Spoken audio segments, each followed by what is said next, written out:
We have more important things to do, Mom. Those were the words my son, Ethan, texted me on the day of my 65th birthday. I was sitting at my dining room table, surrounded by gold balloons and a chocolate cake I had baked with my own 2 hands. Just like every year for the past 15 years, ever since his father died. The next morning, I found 51 missed calls on my phone. That's what they left after I sold the house I had bought for them without telling them a thing. But that morning, as I counted each missed call with the same coldness I'd felt signing the sale papers, I remembered exactly how all of this had started. It was a Tuesday in October when I decided to plan my birthday dinner. I'd been getting ready for weeks, buying the ingredients for Ethan's favorite cake, the same kind he'd loved since he was a little boy. I had even sent out my mother's old dining room table to be refinished. The house smelled of cinnamon and vanilla when the baking was done. I'd laid out embroidered tablecloths, linen napkins I saved for special occasions, and even cut flowers from the garden for a centerpiece. Everything was perfect, just as I always tried to make it when my family came to visit. By 6 o'clock in the evening, the table was set for 4, Ethan, his wife Jessica, my granddaughter Maya, and me. I had spent the entire afternoon cooking. Herb-roasted chicken, creamy mashed potatoes, a fresh salad, and those dinner rolls that Jessica loved so much.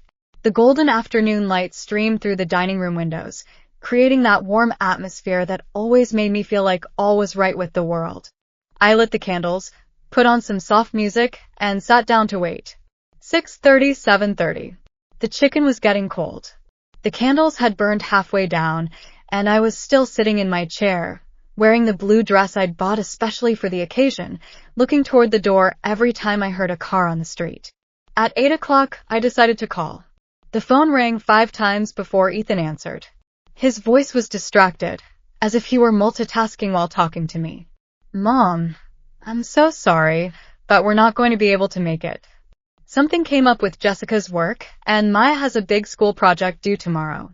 His voice was flat, emotionless, as if he were canceling a dentist appointment, not my birthday celebration. We'll celebrate some other day. Before I could even respond, he had hung up. I sat in silence for a long time, the phone still in my hand, staring at the perfectly set table that suddenly looked like an empty theater stage after all the actors have gone home. The candles were still burning. The food was still warm. But the house was filled with a silence that hurt more than any shout. That's when the text message arrived. We have more important things to do, Mom. Not even a proper apology. Not a belated happy birthday. Just that one cold sentence that stabbed me in the chest like a knife. That night, as I packed the food into plastic containers and blew out the melted candles, I didn't cry. Something strange was happening inside me. Something that took me days to identify. It wasn't sadness. It was a kind of cold awakening, like when you realize you've been living in a dream and suddenly open your eyes to a completely different reality. They should have noticed the signs long before. Now, sitting on my new deck a few hundred miles away, I can see with crystal clarity all the moments I ignored, all the strange conversations I let slide, all the glances Ethan and Jessica exchanged when they thought I wasn't watching. The truth is, I had been blind for months, maybe years, believing I was the perfect grandmother and mother-in-law, the one who was always available, the one who never said no. It had all started 6 months before my birthday in April, when Ethan showed up at my house with a folder full of papers and that smile he used to wear as a child when he wanted to ask for something. Mom, I have a proposal you're going to love, he said, settling onto the living room sofa while Jessica stood by the window, looking out at the garden with an expression I now understand was poorly disguised impatience.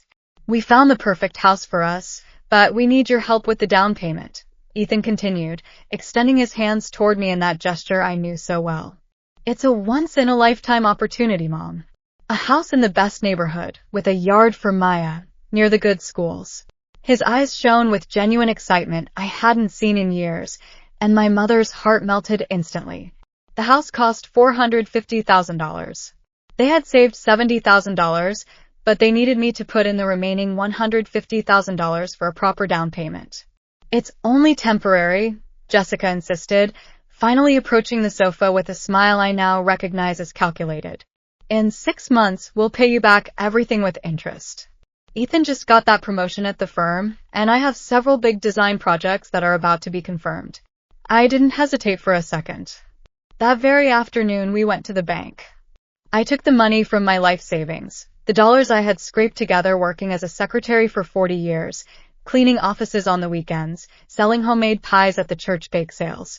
I handed over all that silent sacrifice without a second thought, because I saw the happiness in my son's eyes, because I wanted my granddaughter to grow up in a beautiful home, because I believed that's what mothers did, give everything for their children's happiness. But there was something else. Ethan asked me to sign some papers to facilitate the legal process. You know how these things are, Mom, he explained as I signed document after document without reading them completely. It's just to get everything properly registered, avoid any trouble with the IRS. His voice sounded so confident, so professional that I trusted him completely. After all, he worked for a real estate company. He knew about these things far more than I did. The first few months after the purchase were lovely. Ethan would call me every week to tell me about the improvements they were making. He sent me pictures of the garden they were planting, of the room they had decorated for Maya. Jessica even invited me to lunch a couple of times, showing me furniture catalogs and asking for my opinion on paint colors. I felt included, important, useful. But after my birthday, something changed radically. The calls became scarce, distant. When I called, they were always busy, always in a hurry, always had something more urgent to attend to. "We'll call you back, Mom," became the most common phrase in our conversations, a promise they rarely kept. It was Maya who unknowingly gave me the first real clue about what was happening. My 16-year-old granddaughter showed up at my house one Saturday afternoon, her eyes red from crying and a look of confusion on her face that broke my heart. "Grandma," she said, sitting at the kitchen table where we had done homework together so many times, "why are Mom and Dad talking about selling your house?" "My house, not our house, not the house we bought together, your house," Maya had said. The world stopped for a moment, like when you're watching a movie and someone suddenly pauses the frame at the exact moment that changes the entire story. "What did you say, sweetheart?" I asked, trying to keep my voice calm while inside I felt something shattering. "Yesterday, I heard Dad on the phone with someone," Maya continued, nervously fiddling with her hands. "He said they already had a buyer for Grandma Eleanor's house, that they were going to close the deal next week." She paused, looking at me with those big, worried eyes she had inherited from her grandfather. "But Grandma, isn't it your house? Why would they sell it without asking you?" In that moment, sitting in my kitchen with my granddaughter, I understood that I had been the biggest fool in the world. That night, I couldn't sleep. I stayed awake until 4 o'clock in the morning, sitting on my bed with all the papers I had signed 6 months earlier spread across the comforter, trying to understand the words that now took on a completely different meaning. A small table lamp cast strange shadows on the documents, and the more I read, the more my blood ran cold. It wasn't just a home purchase. According to the papers in front of me, I had transferred full ownership to Ethan and Jessica. My signature was there on every page, authorizing the total transfer of the $150,000, not as a loan, but as a gift. I had signed papers that made them the sole legal owners of the property. I wasn't a co-owner. I had no rights to that house.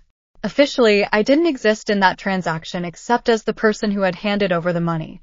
I got out of bed like a sleepwalker and went to my computer. My hands trembled as I typed the house's address into a search engine. What I found took my breath away. There it was, house for sale. Excellent opportunity. Price $590,000. The photos showed the house I had paid for, but with upgrades and decorations that had clearly cost a fortune. The garden looked spectacular with new plants and an automatic sprinkler system. The kitchen had been completely remodeled with stainless steel appliances. The floors had been replaced with Italian marble. But what hurt the most was reading the description. Beautiful family home sold due to owners relocating out of state. Not a single mention that this house had been paid for with the life savings of a 65-year-old woman. Not a word about the sacrifice, about the nights I worked late sewing to save that money, about the weekends I cleaned offices to give them that opportunity. I kept digging like a private detective in a mystery film. I found Jessica's Facebook page, which she had been updating constantly with photos of the house, presenting it as our perfect home, and the result of so much hard work and saving. In one particularly elaborate post, she had written, "Thanks to God and our hard work, we finally have the house of our dreams. Anything is possible with dedication." The comments were full of congratulations from friends and family, who obviously didn't know the truth. But there was more, so much more. On Instagram, Ethan had been posting photos of a new car, a silver sedan that cost at least $50,000. In his active stories, I could see pictures from expensive restaurants, a weekend getaway to the beach, designer clothes, all paid for with the money they were supposed to pay me back in 6 months. At 5 o'clock in the morning, as the sun began to peek through my window, I made a decision that would change everything. I was going to confront them, but not as the hurt and confused mother I had been until that moment. I would arrive prepared, with evidence, with specific questions, with the coldness of someone who had finally opened her eyes. I showered, dressed in my best navy blue pantsuit, the one I wore for important occasions, and carefully applied my makeup. I wanted to look strong, dignified, like the woman who had worked her whole life and deserved respect. At 8 o'clock sharp, I was ringing the doorbell of the house that I had paid for, but that legally no longer belonged to me. Jessica opened the door in a bathrobe, a coffee mug in her hand, and a look of surprise that quickly morphed into something resembling guilt. "Eleanor, what a surprise. So early," she said without inviting me in, partially blocking the entrance with her body. "Ethan already left for work. Did you need something specific?" "Yes," I replied with a calm that surprised even me. "I need to talk about the sale of my house." Her face instantly turned pale, and the coffee mug trembled slightly in her hand. "Oh, and I also want you to explain where the money came from for the new car, the beach vacation, and all these kitchen renovations I see you've done." In that moment, I knew that she knew that I knew, and I also knew that the war was just beginning. Jessica finally let me in, but her demeanor had changed completely. She was no longer the smiling daughter-in-law who asked for my advice on decorating. Now she walked ahead of me with quick, nervous steps, leading me to the living room while shouting up to the second floor, "Maya, hurry up or you're going to be late for school." Her voice sounded forced, like she was acting in a poorly rehearsed play. The house was unrecognizable, not just because of the upgrades I had seen in the photos, but because of how they had arranged everything. My eyes scanned every detail. The Italian leather sofa that cost more than my 3-month salary, the giant flat-screen television mounted on the wall, the original paintings I recognized from an expensive downtown gallery. All paid for with my money, while they had told me they barely had enough for basic expenses. "Look, Eleanor," Jessica began, perching on the edge of the expensive sofa. "I know this might seem confusing, but everything is perfectly legal." "The papers you signed?" I interrupted, keeping my voice steady though inside my heart was beating like a war drum. "The papers I signed under false pretenses. The papers I signed believing it was a temporary loan, not a permanent gift." Her expression changed instantly. The mask of fake concern fell away, revealing something much colder, more calculated. "You can't prove that," she said, crossing her arms. "Your signature is on every document. No one forced you to do anything." Just then, Maya came down the stairs with her school backpack, and the tension in the room was so thick you could cut it with a knife. My granddaughter looked at both of us, obviously sensing something was wrong but not understanding exactly what. "Hi, Grandma," she said, coming over to give me a kiss on the cheek. "Everything's fine, sweetheart," I replied, hugging her and breathing in the scent of strawberry shampoo that always lingered in her hair. "I'm just talking with your mom about some grown-up business." After Maya left for school, the conversation became much more direct. Jessica wasn't pretending anymore. "Look, Eleanor, the situation is simple. The house is legally ours. You decided to help us, and that was very generous of you. But now we need to sell it because we have other plans." "Other plans?" I asked, feeling anger begin to boil in my stomach. "Ethan got a job opportunity in Denver. It's a major promotion with a much better salary. We're moving there next month."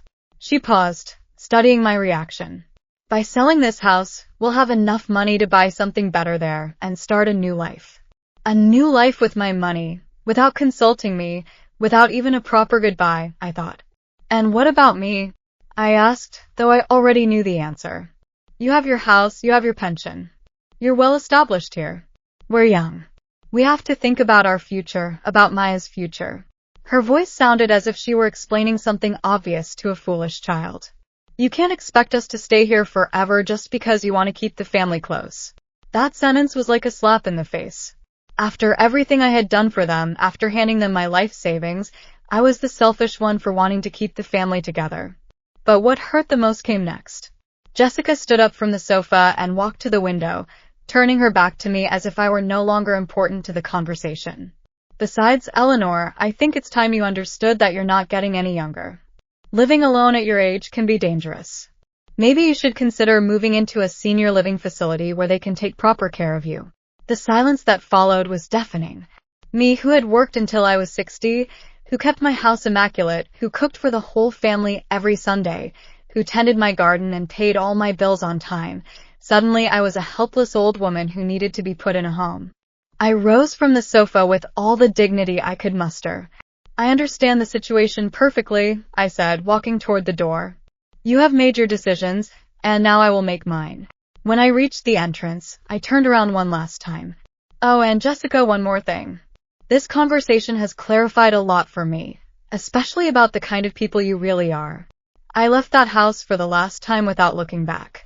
But, in my mind, the first elements of a plan they never saw coming were already forming. That same afternoon, while they thought I was at home crying like a defeated old woman, I was sitting in the office of Arthur Caldwell, the best family law attorney in the city. His office smelled of old books and strong coffee, and the walls were covered with diplomas and certificates that spoke of 40 years of experience defending complicated cases. Mrs. Miller, he said after carefully reviewing all the documents I had brought, this is a classic case of familial financial abuse. Unfortunately, it's more common than people think. His glasses slid down his nose a bit as he examined each page with the meticulousness of a surgeon. The good news is we have several legal options.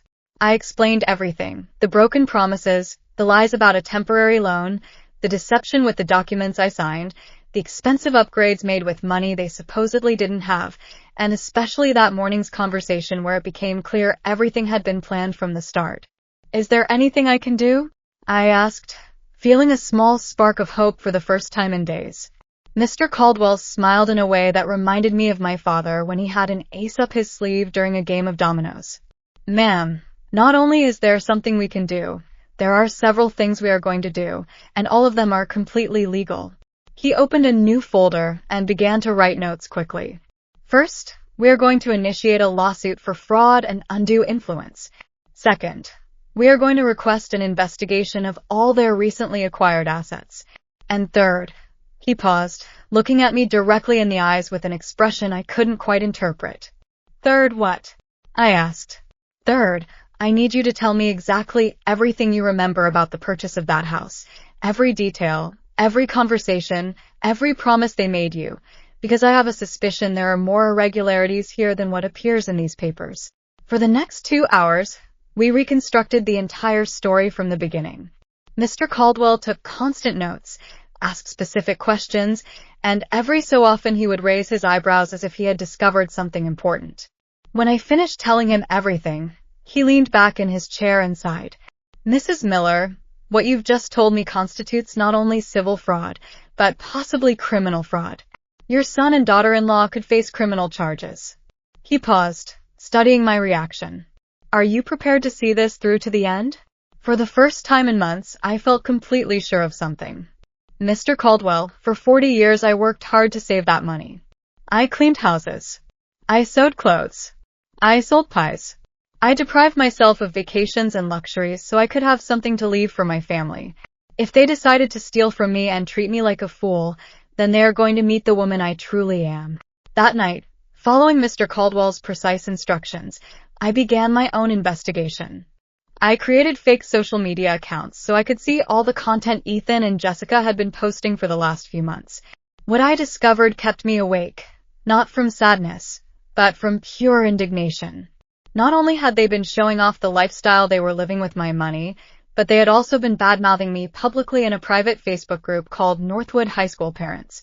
Jessica had posted several derogatory comments about controlling mothers-in-law and mothers who don't know when to let their adult children go. In one particularly cruel post, she had written, "My mother-in-law thinks that just because she helped us financially, she has the right to an opinion on our decisions. Some parents don't understand that their kids are grown up."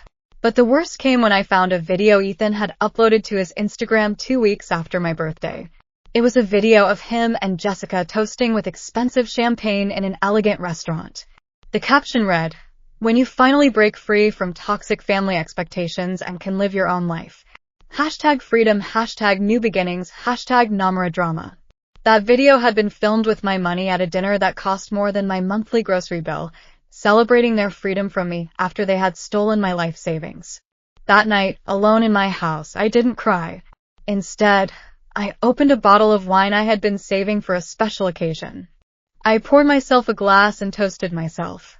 To the woman who is about to show them what having more important things to do really means, I said aloud and drank the wine, savoring every drop as if it were the first taste of my new life.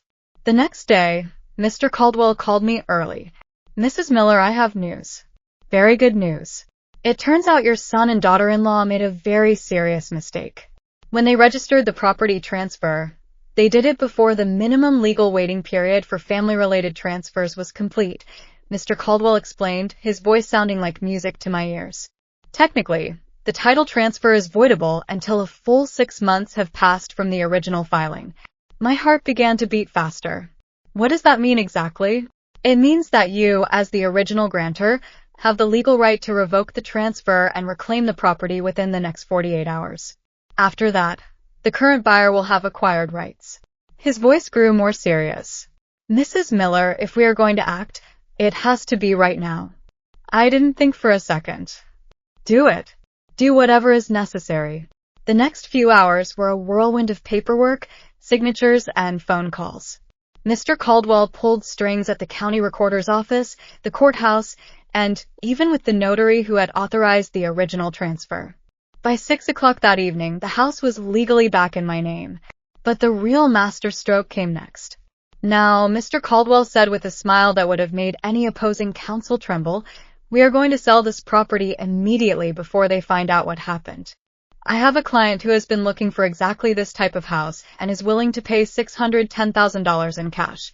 Closing tomorrow morning." I didn't sleep that night, not from anxiety, but from pure adrenaline. I was experiencing something I hadn't felt in years, the power of taking control of my own life. While they slept peacefully in the house they thought they had already sold, I was awake organizing my perfect revenge. At 8 o'clock the next morning, I was back in Mr. Caldwell's office signing the sale documents. The buyer was a young executive who needed to relocate urgently for work and paid the full price without haggling. By 10 o'clock in the morning, $610,000 were deposited into my bank account. "What's next?" I asked the lawyer, feeling a mix of triumph and nervousness. "Now we wait," he replied, carefully filing all the documents in a folder marked with my name. "The law requires that they be officially notified of the change in ownership. That notice will arrive at their house this afternoon." I decided to have lunch at an elegant restaurant downtown, one of those places I had never dared to enter because they seemed too expensive. I ordered the priciest dish on the menu, a bottle of white wine and dessert. For the first time in years, I felt like an important woman, like someone who deserved to be treated with respect and consideration. As I savored my meal, my phone began to vibrate. First, a text from Ethan. "Mom, we need to talk urgently. Come to the house right now." Then another, "Mom, answer the phone." And another, "This is serious. Something is wrong with the house." I didn't answer any of them. Instead, I ordered a coffee and a slice of chocolate cake and sat there enjoying my lunch while my phone continued to ring incessantly. By 3 o'clock in the afternoon, I had 23 missed calls and 18 text messages, each more desperate than the last. "Mom, please. We have to talk. We don't understand what's happening. The closing agent says we're not the owners anymore. Mom, answer, please." Finally, I decided to answer, not because I felt sorry for them, but because I wanted to hear their voices when they realized that the foolish, helpless mother they thought they could manipulate no longer existed. "Hello, Ethan," I said, my voice so calm it surprised me. "Mom, thank God you answered. Where are you? We need you to come here right now. There's a huge problem with the house." "There's no problem at all," I replied, taking a sip of my coffee. "The house was sold this morning, just as planned." The silence on the other end of the line was so long I thought we had been disconnected. "What did you say?" he finally asked in a voice I barely recognized. "I said the house was sold for $610,000. A good price, don't you think? But Mom, that's our house. We had already sold it. We have a signed contract. You had a signed contract, I corrected him. But it turns out that contract was illegal. And since the house legally became mine again, I decided to sell it to whomever I pleased. What followed were 10 minutes of shouting, pleading, threats, and finally the most pathetic crying I had ever heard in my life. Ethan, my 35-year-old son, sobbing like a 5-year-old because his perfect plan had crumbled. When I hung up the phone, I sat there in that elegant restaurant, surrounded by the murmur of other conversations and the soft clinking of silverware against plates. And for the first time in months, I truly smiled. At 5 o'clock in the afternoon, I was back at my house packing a suitcase with the essentials. Mr. Caldwell had been very clear. Mrs. Miller, after what we did today, they are going to try everything to pressure you. I recommend you leave town for a few days until things cool down. He didn't need to tell me twice. I had already booked a room in a small, quiet hotel 3 hours away in a mountain town where no one knew me. As I was carefully folding my clothes, I heard the sound of a car braking sharply in front of my house. Through the window, I saw Ethan's silver sedan, the one they had bought with my money. The doors flew open violently, and out came Ethan and Jessica, followed by Maya, who had clearly been crying. Their footsteps sounded like hammer blows on the concrete walkway as they approached my door. The banging started before they could even ring the bell. "Mom, open this door right now," Ethan yelled, his voice one I hadn't heard since he was a rebellious teenager. "We know you're in there. We need to talk." I didn't move from my bedroom. I continued packing with slow, deliberate movements, folding each garment as if it were the most important thing in the world. Every pound on the door, every shout, every desperate plea only confirmed that I had made the right decision. "Eleanor, please." Now it was Jessica's voice, but it no longer sounded like the polite, manipulative daughter-in-law. It sounded like a woman on the verge of hysteria. "You can't do this. We have rights. We have a contract with our buyer." Maya had remained quiet, but I could hear her silent sobs through the door. That hurt more than all the shouting combined, but not enough to make me change my mind. If my granddaughter was suffering, it was her parents' fault, not mine. For half an hour, they continued to knock, shout, and plead. Ethan got to the point of screaming, "Mom, if you don't open up, we're going to have to call the police. This is theft. This is illegal." That's when I decided to answer them. I walked to the door without opening it and spoke loudly enough for them to hear me clearly. "Ethan, if you want to call the police, go right ahead. I have all the legal documents proving the house was mine and that the sale you made was illegal. I also have proof of all the money you spent which you claimed you didn't have." The silence that followed was absolute. Even Maya stopped crying for a moment. "Furthermore," I continued, "if you call the police, I'll also have to show them the screenshots of all the posts where you bragged about the lifestyle you were living with money you stole from me, including that lovely video where you celebrate being free of me." I heard Jessica whisper something that sounded like, "I didn't know she saw that," and Ethan respond with a word I won't repeat. "Grandma," Maya said in a small, broken voice, "I didn't know about any of this. Please don't be mad at me." My heart broke too. I opened the door just a crack and saw my granddaughter with red, swollen eyes standing between her parents like a hostage in a war she hadn't started.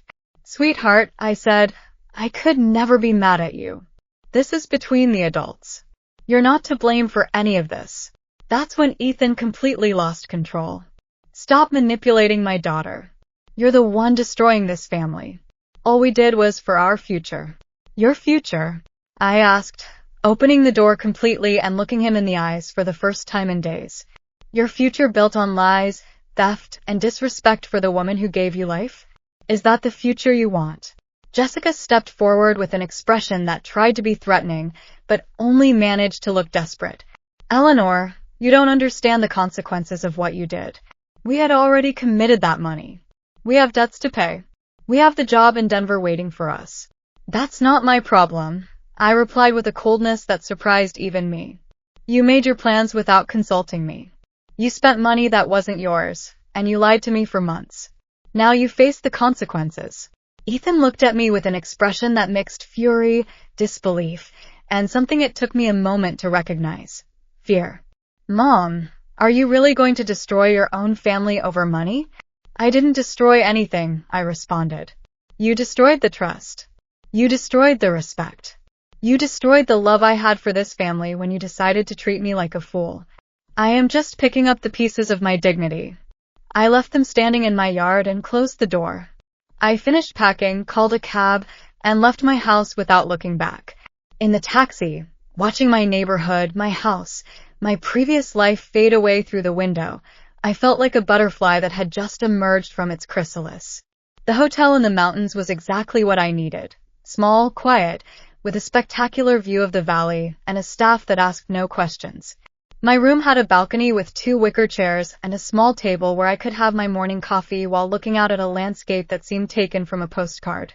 For the first time in months, I was in no hurry to do anything. I didn't have to cook for anyone but myself. I didn't have to worry about the needs of others. For the first 2 days, my phone never stopped ringing. 51 missed calls the first day, 37 the second. The messages had become increasingly dramatic and desperate. Ethan had gone from fury to pleading and finally to veiled threats. Jessica alternated between fake apologies and direct attacks on my character. But there were other messages too, from numbers I didn't recognize. On the 3rd day, I decided to read some of those unknown messages. One of them made my blood run cold. Mrs. Miller, this is Attorney Fernandez, legal representative for the Herrera family. My client is very interested in reaching an out-of-court settlement regarding the property issue. Please contact me urgently. Another one said, Mrs. Miller, we are a media company. We would like to interview you about the family conflict that has gone viral on social media. We can offer financial compensation for your testimony. Viral on social media. My heart began to pound. I opened Facebook and Instagram on my phone and searched for Jessica's name. What I found took my breath away. She had posted a 40-minute video on her Facebook page titled, When a Mother Destroys Her Own Family Over Money. In the video, Jessica appeared crying dramatically with Maya beside her also crying, telling a completely distorted version of the events. According to her story, I was a greedy old woman who had manipulated legal documents to steal their house after they had generously included me in the purchase. My mother-in-law forced us to put the house in her name because she said we'd get better credit terms that way, Jessica said between theatrical sobs. We trusted her because she's family. We paid for everything with our savings. We worked day and night on the renovations. And now she says the house was hers and sold it without telling us. The video had over 50,000 views and hundreds of comments, most of them supporting Jessica and condemning me as a toxic mother-in-law and an abusive old woman. They had managed to paint me as the villain of the story, as a cruel woman who had destroyed a young family out of pure malice. But what hurt the most was seeing Maya in the video, my granddaughter, her eyes swollen from crying, saying between whimpers, My grandma was always good to me. I don't understand why she's doing this. We just want our house back so we can move to Denver like we planned. The video had been shared thousands of times and had already reached local radio shows and gossip blogs. In the comments, people speculated about my mental state, suggesting I must be senile or manipulated by third parties, and some even proposed starting a collection to help this family victimized by elder abuse. I got out of the hotel bed and walked to the balcony. The cool mountain air helped calm me and think clearly. I immediately called Mr. Caldwell. Mrs. Miller, several media outlets have already contacted me about the case, he said before I could even explain what I had seen.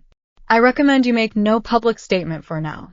They are playing the victim card, but we have something better, the documented truth. What do you mean? I asked, suddenly feeling very tired.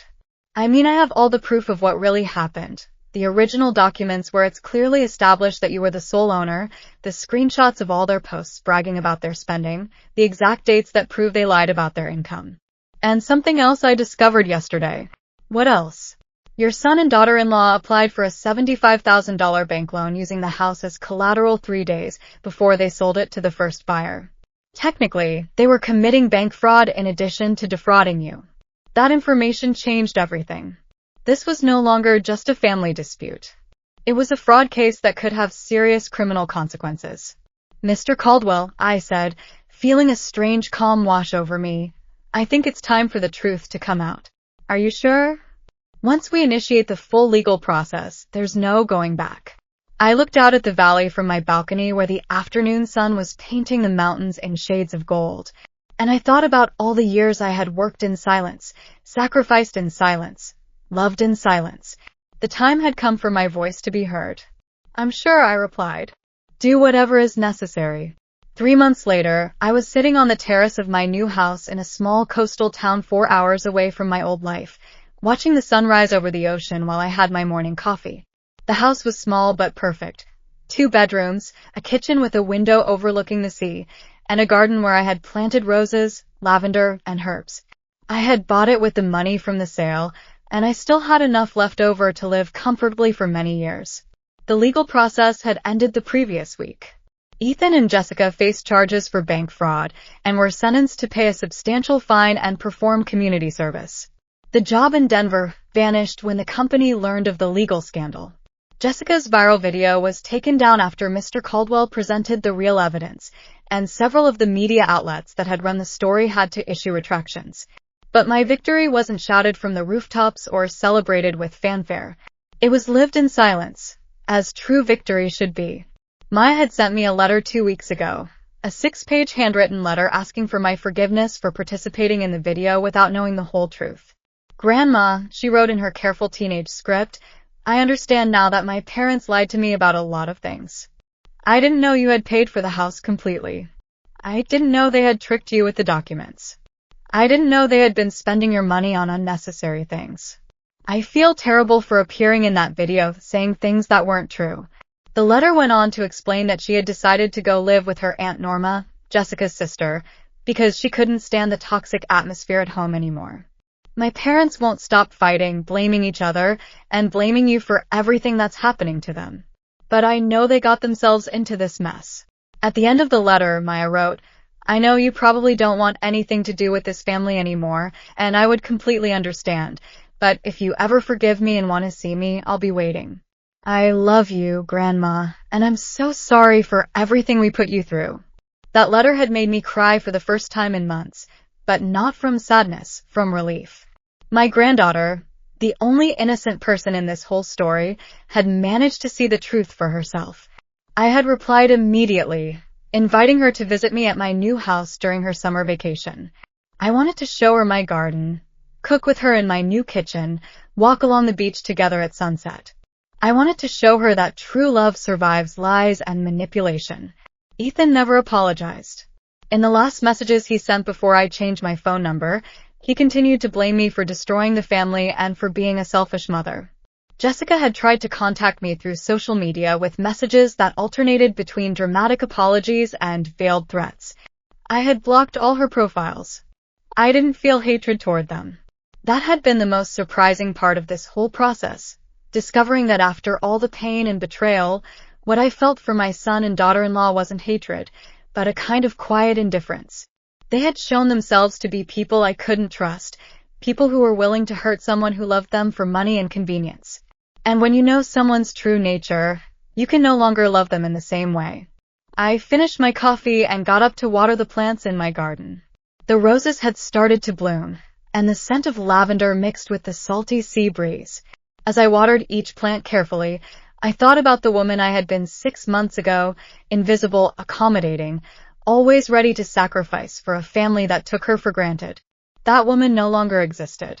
In her place was a woman who knew her own worth, who had reclaimed her dignity, who had learned that self-love is more important than the approval of others, a woman who had discovered that sometimes, to save what really matters, you have to have the courage to leave everything behind. That afternoon, as I was preparing dinner in my kitchen with a view of the sea, the doorbell rang. It was the mail carrier with a small package for me. There was no return address, but I recognized the handwriting immediately. It was from Maya. Inside was a framed photo of the two of us taken on my birthday the previous year, when everything seemed normal and happy. On the back, in her neat handwriting, she had written, "For the bravest grandma in the world. Thanks for teaching me that standing up for yourself isn't selfish. It's survival." I placed the photo on the kitchen windowsill where I could see it while I cooked. Then I turned on the radio, put on some soft music, and continued preparing my dinner. Alone but not empty. At peace after the storm. That night, before going to sleep, I opened my bedroom windows to listen to the sound of the waves against the shore. For the first time in years, I fell asleep without worries, without anxiety, without fear. I had won something more valuable than money or property. I had gotten my life back. 2 years later, the sound of the doorbell at my seaside home no longer startled me. I had learned to enjoy unexpected visits.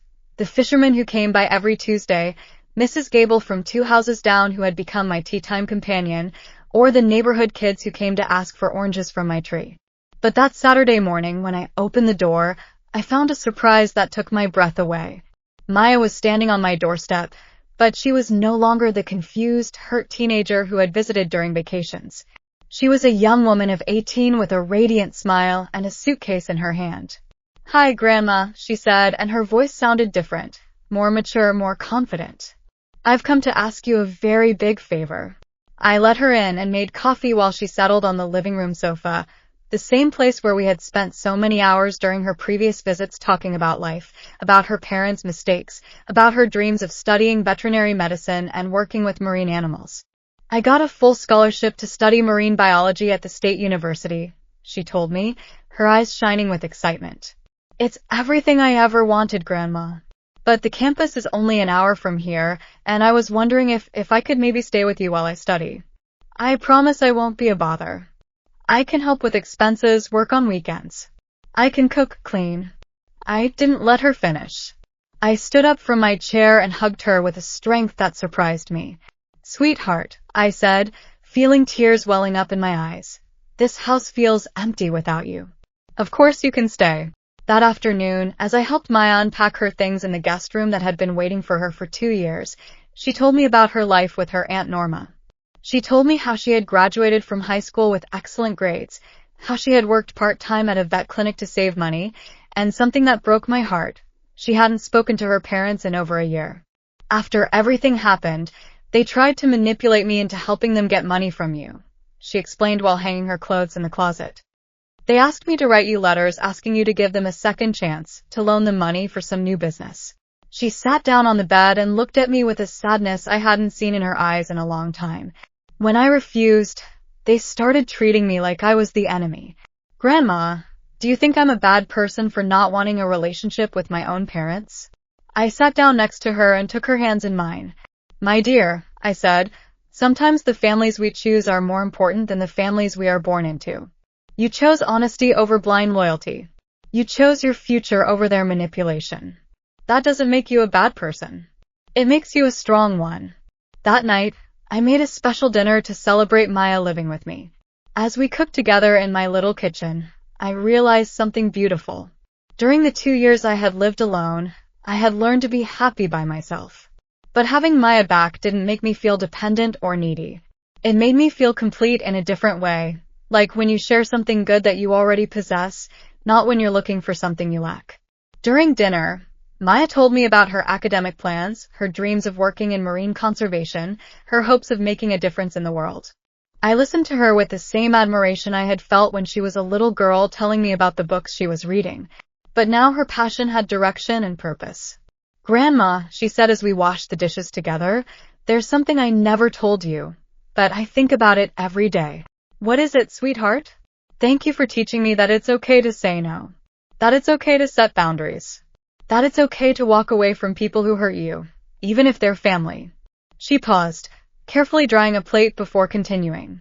"If I hadn't seen how you defended yourself, I don't think I ever would have had the courage to get away from my parents when they started being toxic with me too." That night, after Maya had gone to bed, I went out to the terrace with a cup of chamomile tea and sat watching the ocean under the full moon. The sound of the waves was my favorite music now, a constant symphony reminding me that life, like the sea, is always in motion, always changing, always offering new possibilities. I thought about the woman I had been 4 years ago, sitting at an empty birthday table, waiting for a family that never came.